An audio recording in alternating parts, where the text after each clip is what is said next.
अजय एकादशी व्रत कथा। भगवान श्री कृष्ण ने कहा, हे युधिष्ठिर, सभी पापों का नाश करने वाली इस एकादशी का नाम अजय एकादशी है। इसके पुण्य प्रभाव से मनुष्य को सांसारिक पापों से मुक्ति मिल जाती है और मनवांछित फल मिलता है। जो श्रद्धालु अजय एकादशी के दिन भगवान ऋषिकेश का पूजन करता है उसे वैकुंठ की प्राप्ति होती है। हे पांडव श्रेष्ठ, अब मैं अजय एकादशी की परम पुनित कथा सुनाता हूँ, इसे ध्यानपूर्वक सुनना।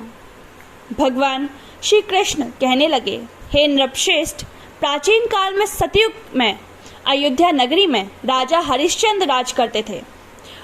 उनकी सत्य वचन की प्रति इतनी अटूट निष्ठा थी कि वे सोते जागते सदैव सत्य व्रत का ही पालन करते थे।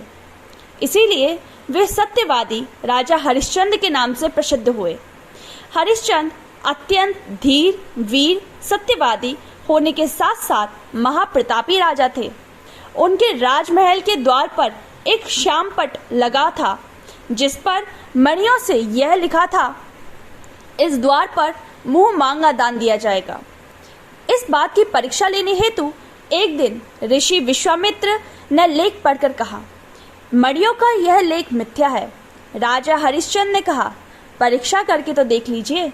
ऋषि विश्वामित्र बोले, हे राजन, यह अपना सारा राज मुझे दान में दे दो। राजा हरिश्चंद्र ने कहा, हे श्रेष्ठ, यह राजपाट, प्रजासभा सब आज से आपका हो गया।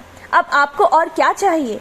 इस पर ऋषि विश्वामित्र बोले, हे राजन, मेरी दक्षिणा भी तो अब आपको देनी होगी। हे राजन, राहु, केतु तथा शनि देवता की पीड़ा भोगना सहज है। जीवन में 7.5 कष्ट भोगना भी सरल है, परंतु मेरी परीक्षा में पास होना अत्यंत कठिन है। ऋषि विश्वामित्र ने आगे कहा, हे राजन, आपको चांडाल के यहाँ मुर्दे जलाने पड़ेंगे। यदि आपको इन अत्याचारों का भय नहीं है तो यह सब मुझे दान में देकर मेरे साथ काशी चलो। राजा ने धर्म का सत्कार करके अपना सारा राजपाट ऋषि विश्वामित्र को दान कर दिया और दक्षिणा चुकाने के लिए अपने पत्नी, पुत्र तथा स्वयं को दास के रूप में बेच दिया। राजा शमशान में चंडाल का दास बनकर अपने लिखे सत्य वचन का पालन करता रहा। वह मृतकों के वस्त्र एकत्रित करता, शमशान की चौकीदारी करता, मगर किसी प्रकार भी सत्य से विचलित नहीं हुआ। इतने कष्टदायक काम में भी उसने सत्य वचन को नहीं छोड़ा। इस पर चांडाल की दास्ता करते हुए उसको कई वर्ष बीत गए। एक दिन राजा हरिश्चंद्र गहरी चिंता में डूबे हुए थे।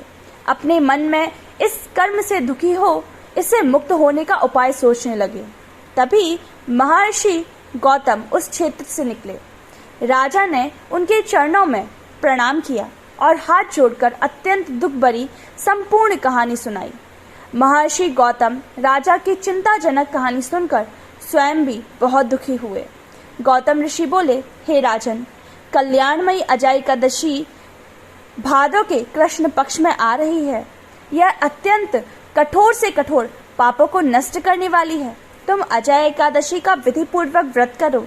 इस व्रत के पुण्य प्रभाव से तुम्हारे समस्त पाप नष्ट हो जाएंगे। इतना कहकर गौतम ऋषि अंतर्ध्यान हो गए। ऋषि के आदेश से राजा हरिश्चंद्र ने अजय एकादशी का विधि पूर्वक व्रत और जागरण किया। व्रत के प्रभाव से राजा हरिश्चंद्र की परीक्षा लेने के लिए रचा षड्यंत्र समाप्त हो गया।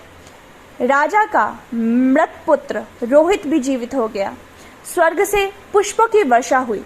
राजा हरिश्चंद्र ने अपनी रानी और पुत्र सहित स्वयं को भी वस्त्र तथा आभूषणों से सजा दिया। पुण्यदायिनी अजय एकादशी के व्रत के प्रभाव से उन्हें पुनः राज्य मिल गया। वह अपने परिवार सहित सुखपूर्वक राज कर अंत में स्वर्ग धाम को प्रस्थान कर गए। हे राजन, इस प्रकार अजय एकादशी के प्रभाव से राजा हरिश्चंद्र षड्यंत्र से मुक्त हुए। बोलो एकादशी मैया की जय।